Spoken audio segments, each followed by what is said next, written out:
Hello everybody, class 10th worksheet number 7 आ गई है आपकी on off 21 July 2020।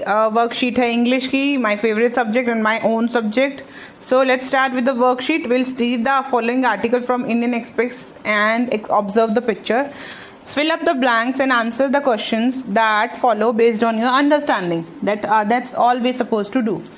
Neowise commit live updates. ये एक आर्टिकल आया है किसमें?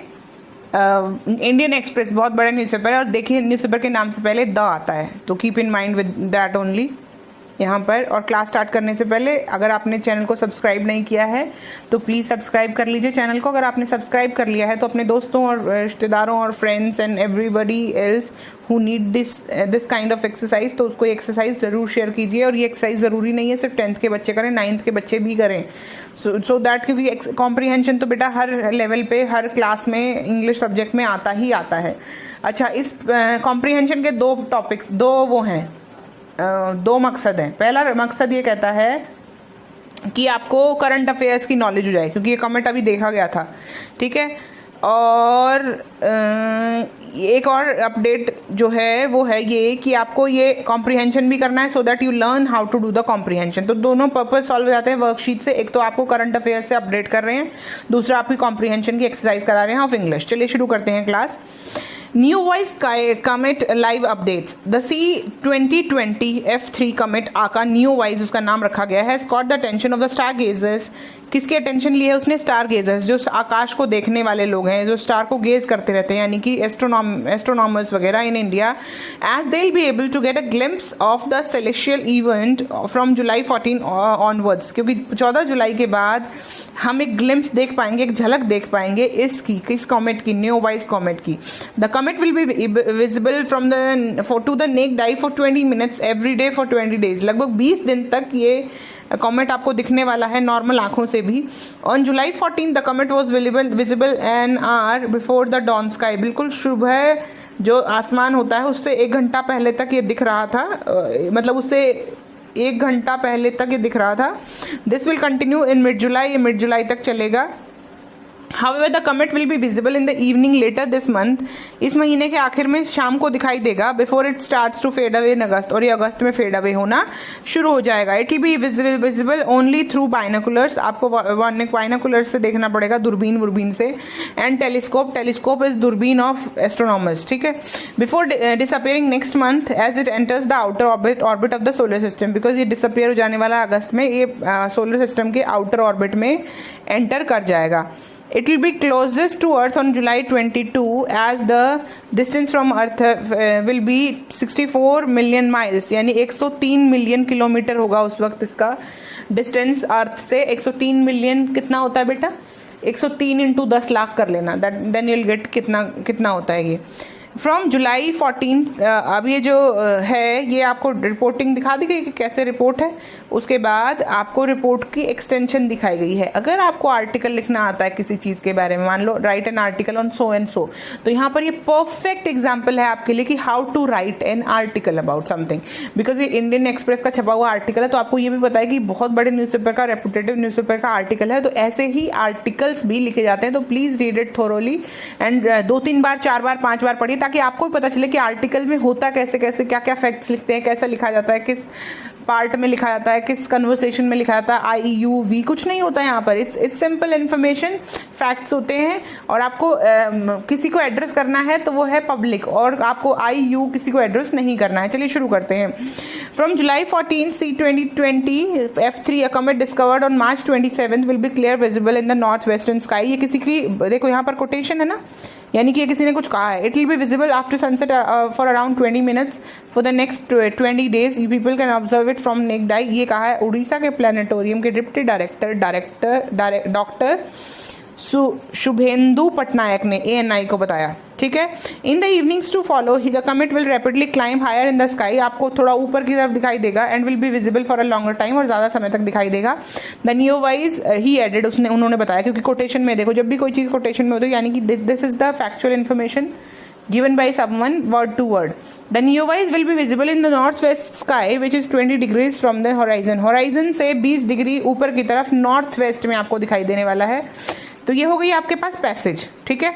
ये पैसेज एक तो आपको आर्टिकल लिखने का आइडिया देता है, how to write an article.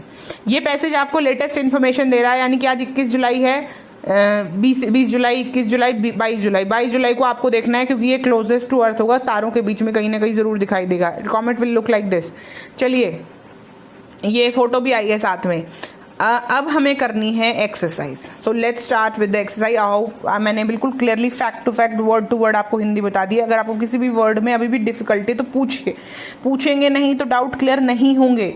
The name of the comet mentioned in the passage is F3 2020, है ना, F3 2020 C something, C 2020 F3, है ना।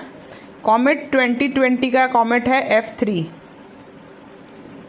इज, यहाँ पर आप क्या लिखने वाले हैं, C 2020 F3, और क्या लिखने वाले हैं आप, और इसका दूसरा नाम क्या है, नियो वॉइस। क्या नाम है, नियो वॉइस, है ना। पहली लाइन में नाम दिया हुआ है, कोई दिक्कत वाली बात नहीं है। अगले क्वेश्चन पे आते हैं। The comet will be visible clear in the Indian sky in the month of July, in the month of July, बिल्कुल क्लियरली उन्होंने बोला है जुलाई और अगस्त में दिखाई देगा, अगस्त में फेड अवे होना शुरू हो जाएगा। The comet was discovered on 27 मार्च। अगर आपने पैसेज ध्यान से पढ़ा है, मैंने अभी भी ध्यान से पढ़ा है इसलिए मुझे याद है, एक बार देख लेते हैं फॉर योर कन्फर्मेशन। 27 मार्च को शायद उन्होंने कहा था कमेट वॉज डिस्कवर्ड। ये देखिए यहाँ पर लिखा है comet was discovered on 27 of March. और देखो यहाँ पर विजिबल इन द इवनिंग, यहाँ पर क्या था, visible in the dawn sky, पूरा कंटिन्यू मिड जुलाई तक करेगा, यहाँ पर लिखा हुआ है ना, इससे पहले वाले वर्कशीट में, पहली वाली एक्सरसाइज में। चलिए अगले सवाल पर आते हैं। अगला सवाल कहता है the comet was discovered on, the comet will be closest to earth on, कब होगा क्लोजेस्ट टू अर्थ, 22 जुलाई ना। क्लोज, मैंने बोला ना अभी, आपकी वर्कशीट उसी दिन दी गई है जिस दिन ये कमेंट आपको दिखाई देने वाला है, तो आपको लेटेस्ट इन्फॉर्मेशन देने की कोशिश की गई है। A word in the passage meaning the same as positioned in और relating to the sky is, ये शब्द ढूंढना है, यही से मतलब होना चाहिए, पोजिशन्ड इन और relating to the sky, पोजिशन्ड in और रिलेटिंग, आसमान से संबंधित, सेलेशियल होगा, है ना, सेलेशियल ही होना चाहिए, सेलेशियल, ये रहा सेलेशियल। उसके बाद और कुछ देख लेते हैं, कुछ क्लोज, इसके क्लोज आपको लग रहा है तो, evening, fade away, visible through binoculars, closest to earth, I think यही होगा, और तो कोई ऐसा वर्ड है नहीं। होराइजन भी नहीं हो सकता, I think this will go with it. Binoculars, disappearing, कुछ नहीं है ऐसा कुछ वर्ड, तो it must be celestial only, है ना। तो विल राइट CEELESTIAL। चलिए अगला क्वेश्चन कहता है doctor Shubhendu Patnaik says that the comet will be visible with naked eye in the Indian sky, please find the sentence of the passage that says so and write it down. इस जिस passage में ये बात बताई गई है उस पैसेज में वो सेंटेंस ढूंढना। चलिए चलते हैं वापस पैसेज पे चलते हैं। पैसेज में कहाँ लिखा है ये बात, ये देखिए सुधेंशु पटनायक जी की जो कोटेशन है उसी में लिखा है it will be visible after sunset for the next ना, ये वाली लाइन नहीं लिखेंगे, ये वाली people can observe it from naked eyes, Orissa planetarium deputy director doctor Shubhendu Patnaik told NI। This is the line we suppose to quote, ठीक है। और कोट करनी है तो आपको बिल्कुल एग्जैक्ट वर्ड्स लिखने हैं और कोटेशन मार्क्स भी लिखने हैं ना।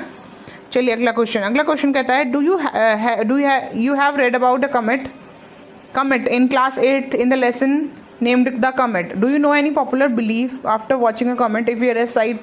If yes, write about it. आपने सुना होगा ना, टूटता तारे से कोई विश मांगो विश पूरी होती है, या कुछ भी आपने सुना हो, टूटता तारा अच्छा नहीं होता, कई पेरेंट्स कहते हैं टूटता तारा देखना नहीं चाहिए अपनी आंखों से, या फिर कई तरह के बिलीव्स होते हैं। तो आपको कोई भी एक बिलीफ के बारे में, अपने बारे में own experience you suppose to write anything, आपने कोई फील किया हो, कोई एक्सपीरियंस किया हो, दैट 4-5 लाइनें कुछ भी अपने बारे में। यानी the main motto, the main मकसद of our teaching you English is the thing that you are suppose to be an expert in English. You should be writing something, कुछ भी लिखो, आप गलत लिखो सही लिखो, इन्फॉर्मेशन हमें नहीं चाहिए, हमें इन्फॉर्मेशन नहीं ढूंढ रहे हैं, हम ढूंढ रहे हैं आपको इंग्लिश समझ आती है, इंग्लिश आपको लिखनी आती है, क्या आप सही इंग्लिश लिख पाते हैं, सिर्फ यही चीज हम आपको सिखाना चाहते हैं और यही चीज हम लोग देख रहे हैं, ठीक है। चलिए चलते हैं, अब अगली वीडियो के साथ मिलेंगे, तब तक के लिए signing off, bye, take care.